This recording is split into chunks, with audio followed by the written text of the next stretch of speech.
What's going on, everybody? Welcome back to Unhinged Live. As usual, I'm your host, Patrick Hennessy, joined today for the Yankees pregame by the man. Sometimes he's Jay Lonzo, sometimes he's Sad Boy Lonzo, but for now on, he is Chef Lonzo. How are we doing today, Jalen? I'm feeling great. Chef Lonzo's Great. in full effect. I feel good. Love to see it. Listen, before we get into any pregame stuff, shout out to everybody currently in the chat. Let's take a 10/roll call. You guys know the deal. Shout out to Stevie, Ranting Baseball Friends, Hater, Daniel, Austin Lugo.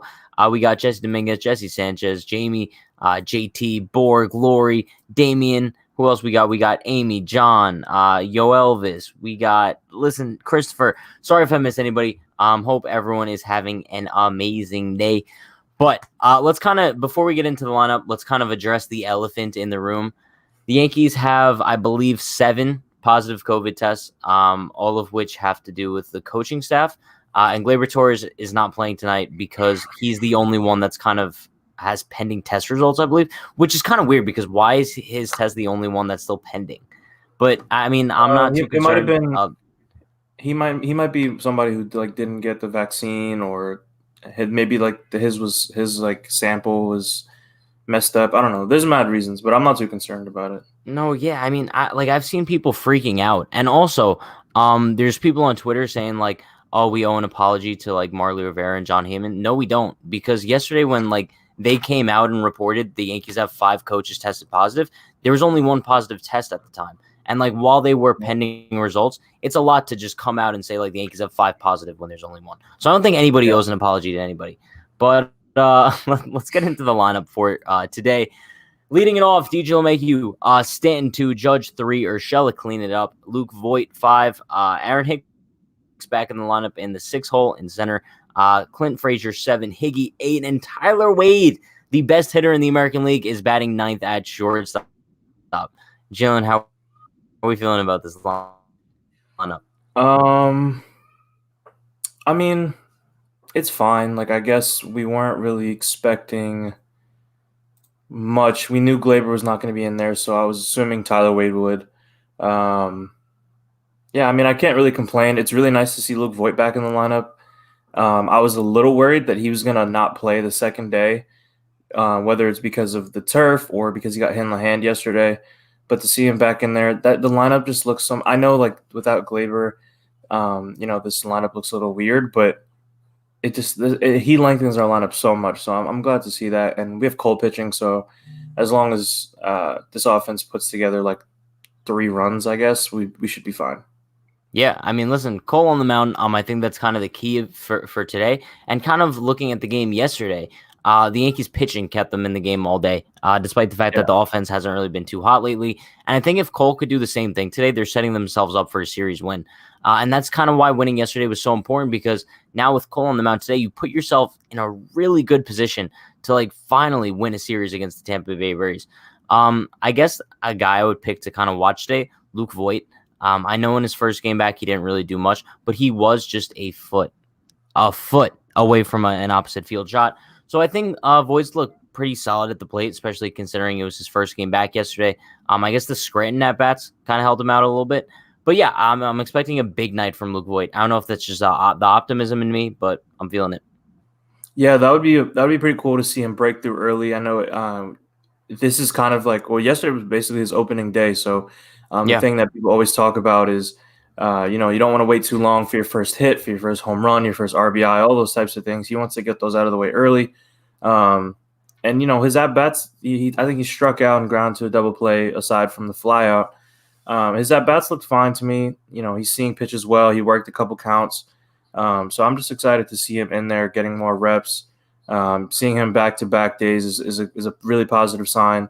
And he was tearing it up in AAA, so I'm not really concerned about Luke Voit's bat in any way, any shape or form. That'll come, so the quicker it happens, the better. Yeah, I agree. But listen, I do want to talk about one other guy in the lineup tonight, and that is the man Aaron Judge, right? Because last night we kind of saw him, I want to say, break through a little bit with his first inning bomb to center field. Aaron Judge has been on such a cold streak lately. I think cold streak is kind of a nice way of putting it, right? I think he had 10 strikeouts in the span of a few games on that homestand. And I think the realization with Aaron Judge is he's not going to be that bad for that long, right? So hopefully yesterday was kind of the beginning of him starting to break through. I think the couple days off did him well. And I don't know. I guess I'm expecting a big day out of him too. I'm pretty sure Yarborough's on the mound for the Rays, which I think is a solid matchup for Judge. So I'm expecting a dinger from the big man. Is it Yarborough? I thought it was McHugh today. Are they doing like that? Where like McHugh starts it off and then Yarborough comes in? Because I saw someone in the chat say Yarborough, unless Yarborough is starting tomorrow. I think Yarborough's tomorrow. Okay, well, I'm stupid then. So yeah, I think McHugh's still a solid matchup anyway. Either way, yeah. No, I'm listen, it's almost like we should all listen to what Chef Lonzo says. Every time everybody's all worried and concerned, here comes Chef Lonzo to save the day and tell everyone to relax, and everyone will be fine. Not for everything, because some things I panic about too, but this specifically, like when guys are going through little small stretches where they look like they suck, like I don't overreact. You know, Aaron Judge is a tremendous baseball player, and as long as he's healthy, he's going to be productive and he's going to be great. So I'm not really I was not really too concerned with his little, what was it, like 4 or 5 games where he didn't have a hit or whatever it was. He just struck out a bunch. So I'm not really concerned. I wasn't really concerned about that. And yesterday kind of solidified that Aaron Judge is probably the streakiest hitter that we have on the Yankees team. I know Stanton can get really hot and cold. Pretty much everyone besides DJ is like a streaky hitter. And when they're hot, they're really, really hot. And when they're cold, it looks really bad. And Aaron Judge is no different. So you're going to have to live with that. If you want him to stay healthy, you're going to have to deal with some of these things. It's just, I feel like it almost comes as a shock because we haven't really seen a full season of Aaron Judge healthy since 2017. So like seeing these growing pains over an entire season are kind of new to us. But yeah, I'm fine with Judge. I think he's going to be fine. And I think this series, knowing that it was a big series, I know he wanted to leave his mark on it, and that home run set the tone early. So I think he's about to get on a roll here. Bro, could you imagine if we actually take this series from the Rays in Tropicana Field? I think that's bro. Like if the Yankees can find a way to win this series, it would be an unreal turn of events for kind of how the season has gone so far. Because I understand like they've had a great turnaround up until this point, but I think this would kind of be the defining moment of the Yankees completely rebounding from the bad start, right? Just walking in Tropicana Field and kind of like proving to the Rays that you don't own us mentally anymore. Like, because that mental edge has been such a key factor of this rivalry in the past 2 years, right? Yeah, and I think this is probably the perfect time for the Yankees to go in the Tropicana Field. Like, when I first, I forget, I think it was Michael Kay who said the Rays are coming up. For a while, I thought the series was going to be at home to finish off that homestand. I thought it was going to be like a 12-game homestand. And then I saw it was in Tropicana, and I got a little worried. But this is honestly the perfect time for this to happen because we're coming off an amazing homestand. Obviously, we lost 2 games. One was a heartbreaker to the Astros, and the other one was just kind of like a wash, nasty game after like the 7th or 8th inning with the Nationals. But other than that, they went 7-2. Giancarlo Stanton looked like an alien. Like our starting pitching has been amazing. Our bullpen is still holding it down. So this just kind of seems like the perfect time to play them. And not to mention, you also get Luke Voit back, Gio Urshela back right as this series is happening. You win game 1. I'm really confident about them winning this series because obviously they're in a great position to do so. They only have to win one of the next 2. And the 2 things that we have going for us, one, we have Garrett Cole tonight, our ace, obviously. The Tampa Bay Rays lineup, I know that they have guys that hit us really well, but overall they're not a great offensive team. So I'm really confident about Cole going into this start.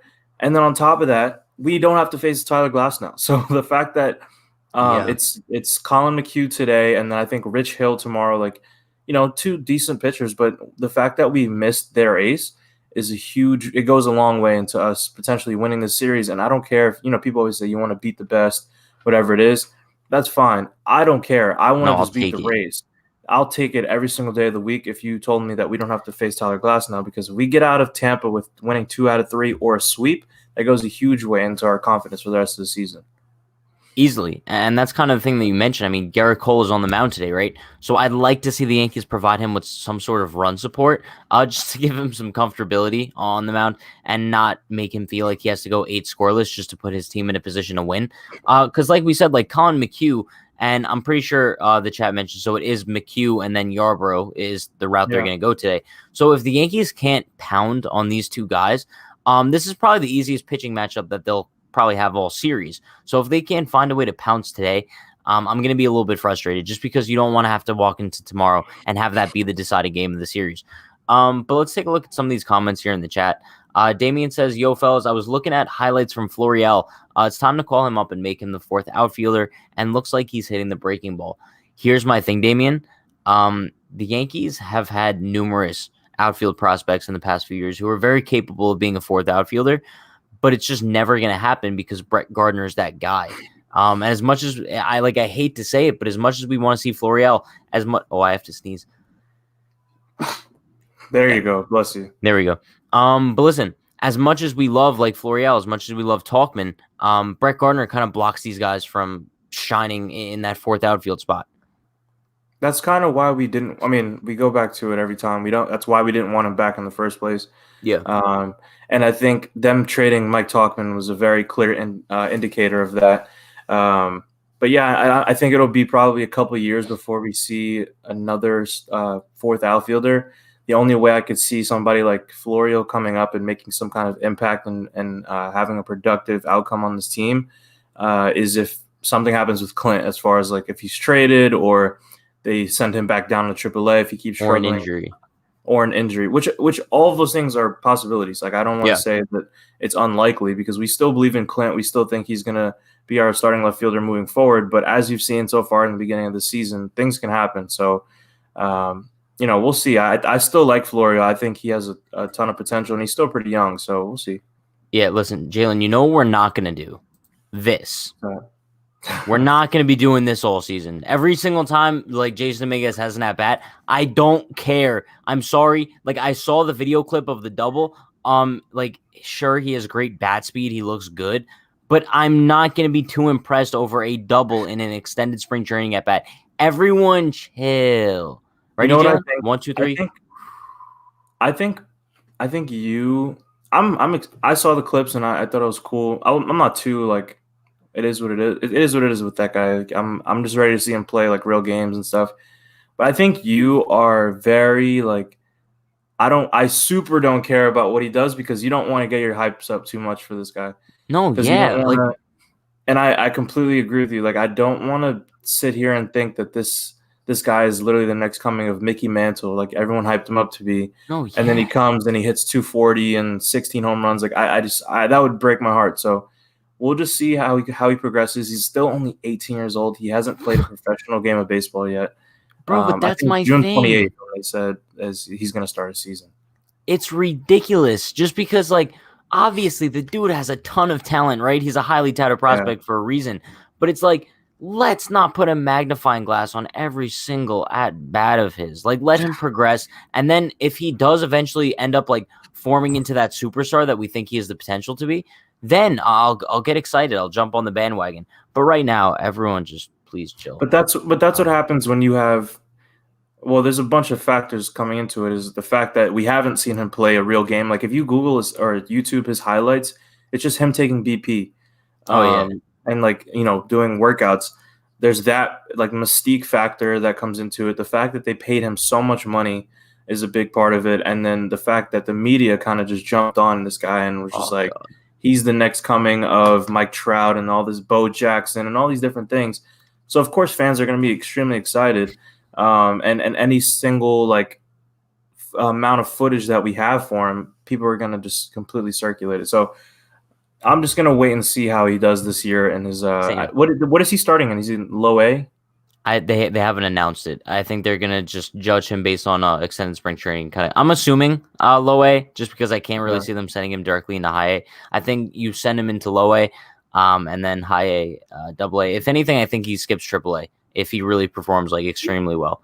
He could be one of those guys where like you see like a Juan Soto, like just even Bryce Harper. Not comparing him to those guys, but like how quickly they went through the minor league system. No, yeah. He I has a agree. major league body, so it makes sense. I love how we keep getting the same Twitter notifications. Yeah. Let's see.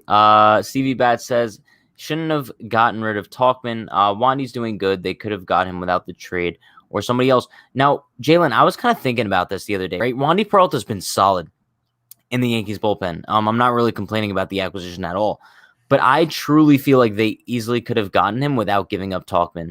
1,000%. Probably, yeah, but I've kind of moved on from the whole like being upset about I haven't. Talkman trade.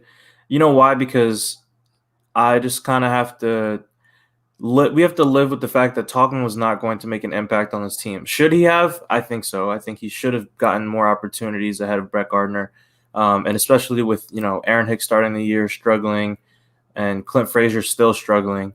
It would have been nice to have him here with how good his base running is. We know how amazing his defense is, and we have seen like in 2019 that his bat can come through. But yeah, I'm not sulking over it anymore because if Peralta came here and he gave up like a run in every one of his appearances or stunk it up, then yeah, I'd still be pretty salty. But he looks good. He throws like 97. He's a lefty. They've used him in pretty big spots and he's performed. So Let me ask it you is a what it question. is. Like, I'm pretty sure someone asked me this on the pregame yesterday when I was all by myself, and I kind of didn't have an answer to it. Who goes down when Britton comes back? Probably Licky. Probably. You I mean, can't do or that, bro. you absolutely can. He has Licky's been options. I'm pretty so sure. good. Yeah, I but mean, like Jack Harlow, but like, bro, he's been who's so been good. worse? But who's been worse? You're not sending down Peralta unless he like has a Bro, bad outing. I get it, but when was the last time Licky gave up a run? When was the last time Peralta gave up a run? He's had like All 6 right, but it's appearances. not the He hasn't same given up a sample run. size, though. No, Not the same I sample size. understand. I'd probably say it depends on how many options each guy has. I know Peralta has one, so they might use that. But if he keeps coming out and pitching well, I can't see how you send him down. I'll tell you right now, Lucas Licky has not given up a run since April 13th. How many? What's his ERA now? Like 3 something. It's like he has a 3.26 ERA in 13 games Yeah, this season. he's been good. You know who I do think could be a casualty, but actually no, Michael I can't King. see it. Well, I was gonna say that originally because I feel like they could probably still manipulate the whole Michael King, Domingo Herman thing, and Devi Yeah. Garcia. I just don't know if that extends out to 26 men. Like I think he's already out of the picture when Britton comes back. So the person I was gonna say, like, who's been the weakest link of the bullpen so far? Who also Sessa, is a maybe? lefty? I would say Justin Justin. Wilson. Yeah, but what are you going to do with Justin Wilson? He's under That's so contract for 2 years. yeah, which is why I don't know why they signed him to that. I guess he was pretty good in 2020. No, because Yeah, I mean, obviously he's the odd man out right now. It's just yeah. it's If you're so asking weird because me, you don't know what to do with him. if you're asking me what I would do, it would probably be something with Justin Wilson, whether that's like a trade or some kind of DFA and just eat the money, which is annoying because now they're worrying about luxury tax. But if what I think they would do is probably manipulate Wandy Peralta and Lucas Licky's service time or put them up and down and just keep mixing matching based on who's pitched recently. That's probably what it is. No, yeah. I mean, listen, I think it's kind of a good problem to have, right? Because also we have to remember Darren O'Day should be back in a couple weeks as well. So you're going to have to make space in the bullpen when he returns. So I think looking at the Yankees bullpen, they kind of have, what's that saying? Like an embarrassment of riches.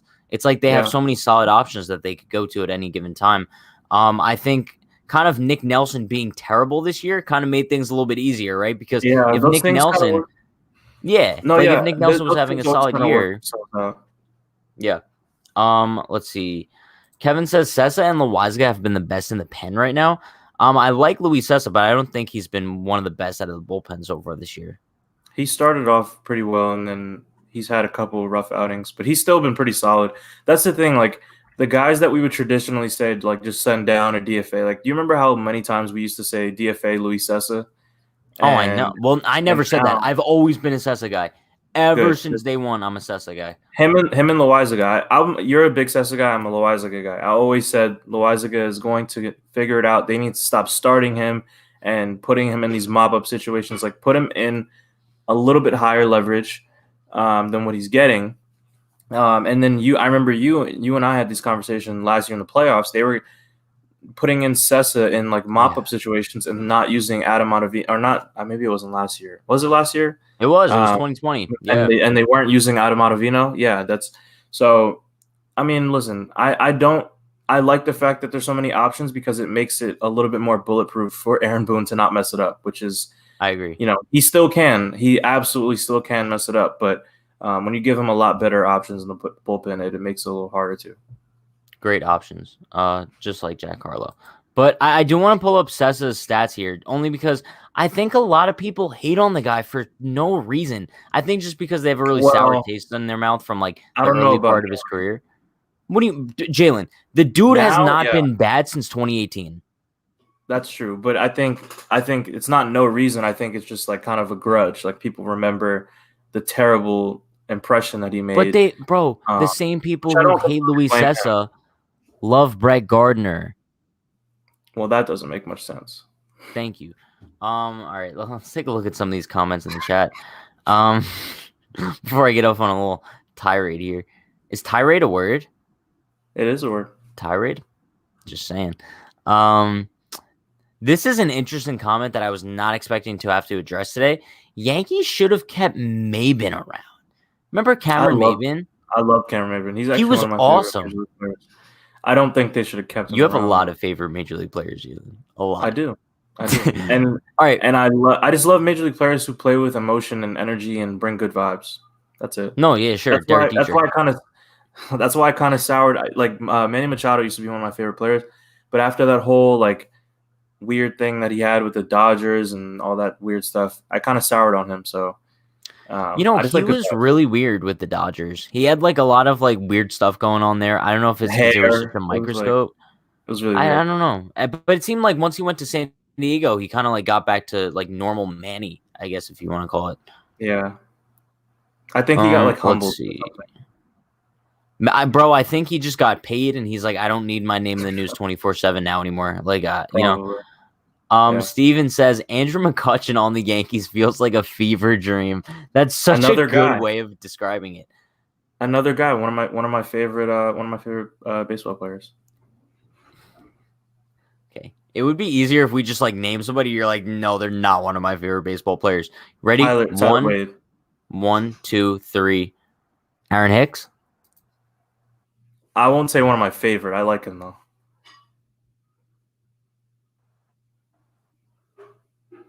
Just ask Matt Blake for 19. Yeah, no, you lagged out for a second too.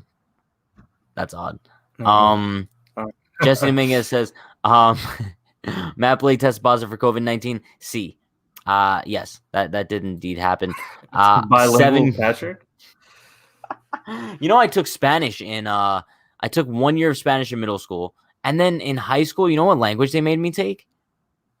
Italian. Latin, bro. That's the worst, yeah. I stayed away when am I ever going to use that in life? Tell me. You're not. I had to. We had 2 programs in my high school. One was like, it was like basically like sciencey stuff like that, and the other one was like humanities. And I definitely went. I'm not even a science person. I went towards the science because the humanities one you had to take Latin, and our Latin teacher was like this like guy straight from Ireland. He was like a real weirdo, and he like taught himself Latin. Right. He was in like jail for a year. It was crazy. Yeah, it was crazy. What is going on? Shout out to Mr. O'Neill, if you're watching this. I did not end up in prison. Shout out to Mr. O'Neill. Yes. Moving on now. Let's see. What do we got in the chat? Williams says Wade has defense, but that's all. I preferred someone else. That be shortly less deaf than Wade. Am I reading that wrong? I preferred someone else that be shortly less than Wade, but deaf more bad than Wade. Dietrich. All I see is Dietrich, and that's all that matters, bro. That final word. Give me Derek Dietrich in the Bronx, Jalen. We say this all the time. I don't know what it's going to have to take for him to get here, right? Because I was thinking, bro, like maybe if Rougned Odor got injured, still didn't happen. Maybe if Gio and Odor got injured at the same time, still didn't happen. Maybe if Gio, Odor, and Voit are all out at the same time, we see Dietrich. No. So I can't think of a scenario now where they call him up, and it's so frustrating. Can I tell you why, Pat? Tell me, because they're cheap. Because they're not going to call him up. It's not going to happen. The only possible way I could see this happening is like if every possible second base / third base option in the Yankees, like from AAA to the Major League, was all injured. Like I disagree. Every possible scenario you could have seen him come up, he didn't come up. So you know what's going to happen? They still think Tyler Wade is a better option. They obviously thought Rougned Odor was a better option.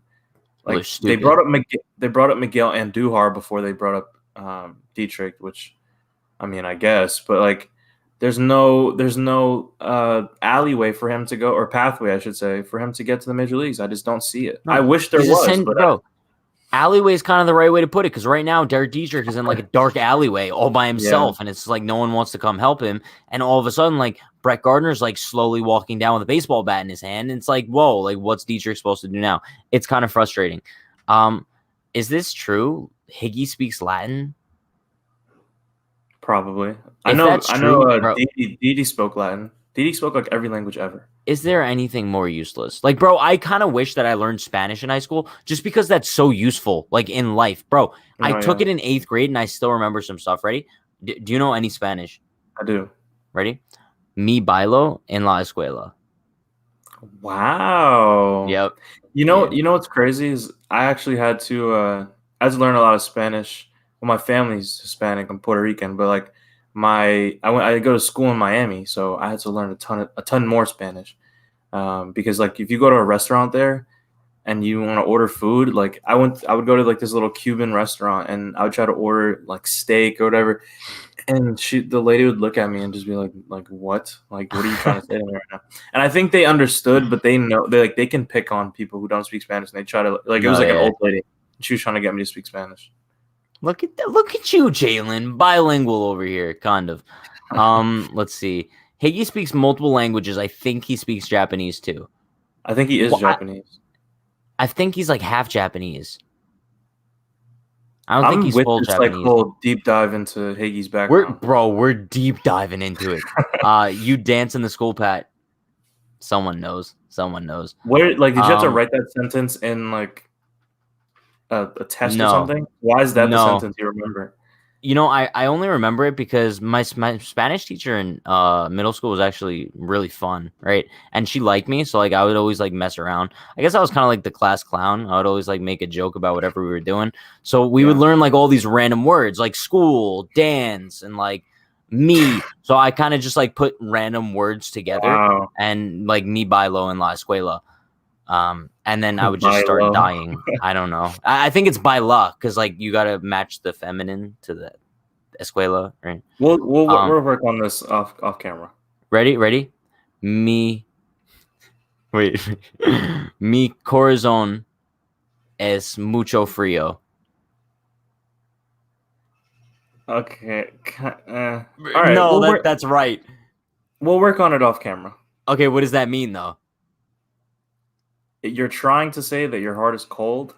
Very cold. It's very cold. Oh goodness. Well, listen, we'll work on it, and then next time we go on stream, we can do this entire thing in Spanish. How about that?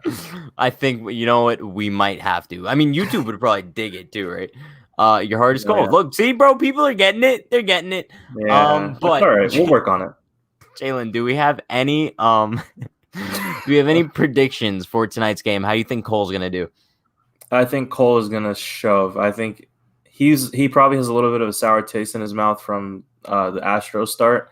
I know he didn't pitch terrible, but he only had like 4 Ks, and obviously the Yankees lost. Jose Altuve hit the go-ahead 3-run home run, so I think he's kind of has a chip on his shoulder. He didn't get the loss for that game, but the fact that the Yankees lost, it was his old team.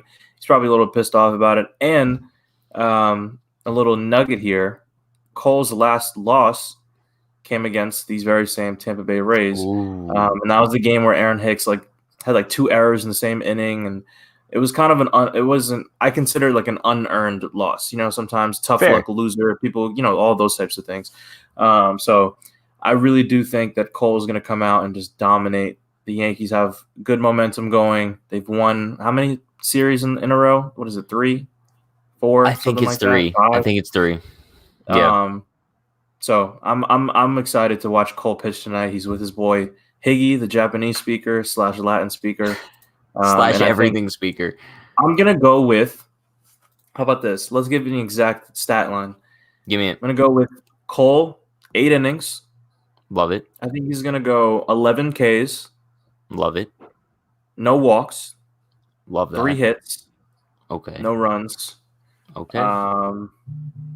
And Yankees win 5-1. I think the bullpen maybe gives up a run or something to Willie Adames. For the Don't Yankees, even say Willie Adames. Why would you? No, just why would you speak that into existence? Because that's the type of annoying thing that the Rays are they have to have something happen. No, I know. Because it's a Tropicana field, something bad has to happen. Like Mike Zunino hitting a 470-foot home run, things like that.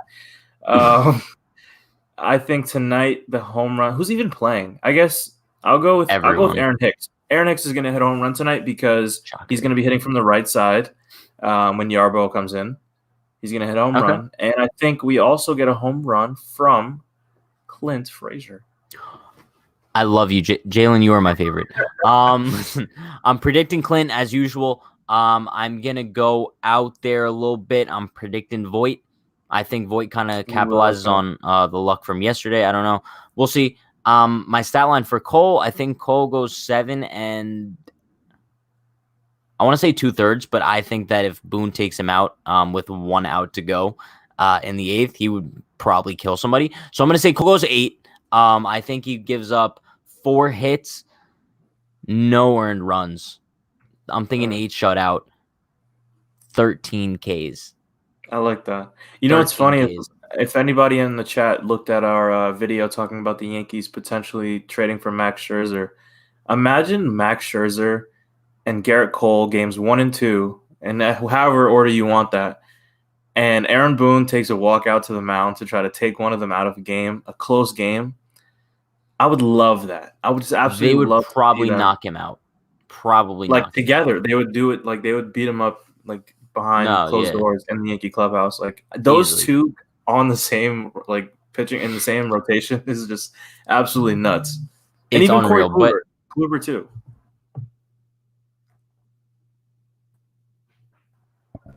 Oh, I know. I have the final score. Yankees are running. Jalen, I'm going to 1-up you. I say the Yankees win tonight 6-1. Just saying. Chat, hope everyone enjoys the game today. I'm going to put the link to the Discord in the chat just because I haven't posted that in a while. So if anybody wants to join the Discord, go for it. The link is in there. But we will be live directly after the game for the post game. You guys know the deal already. So be sure to like, comment, subscribe, turn on post notifications so you do know when we go live before and after every single Yankees game this season. You guys know the deal. Stay happy, stay healthy, stay safe. Let's go, Yankees. Peace.